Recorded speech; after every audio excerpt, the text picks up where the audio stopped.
Getting your foundation right is the most important first step to a flawless makeup look. Hi, I'm Rosalind and I'll show you how you can find the perfect foundation shade right from your home.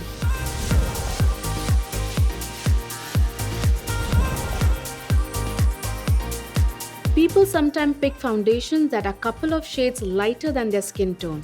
This does nothing but cast an unflattering grey tone over your face. It sits unevenly on your skin and you're just not able to blend, making it look mismatched.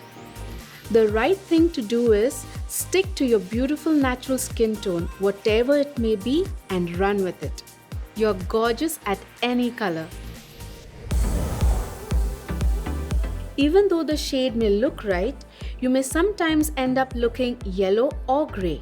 There are many ways to check for your undertone, but the most effective one that I have found is to check the color of your veins on your wrists. Blue or purple veins mean a cool undertone, and green veins mean a warm one. If you aren't able to clearly figure out their color, you probably have a neutral undertone. Brands generally categorize their foundations using undertones. Once you find yours, you'll easily find the right base.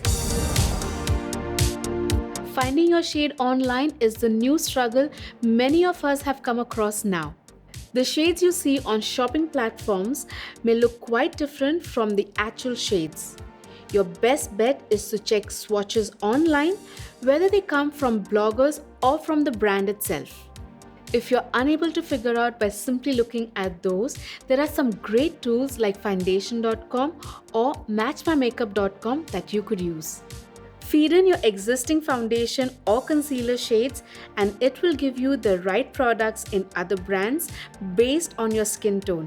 These sites have come to my rescue on many occasions. Sometimes you just end up picking up the wrong foundation shade and it feels terrible to throw it out.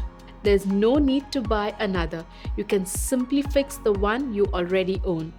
The easiest way to tone down a foundation that is too dark is to mix it with a little bit of moisturizer and set it with a light loose powder. If your foundation is too light, you can add in a tiny amount of cocoa powder. If you have a warm undertone, add a little turmeric to this as well. Perfect the mixture till it matches your skin tone just right. These tips and hacks will get your foundation to look perfect and stay that way all through the night. Thanks for watching and until next time, stay tuned and stay glamorous.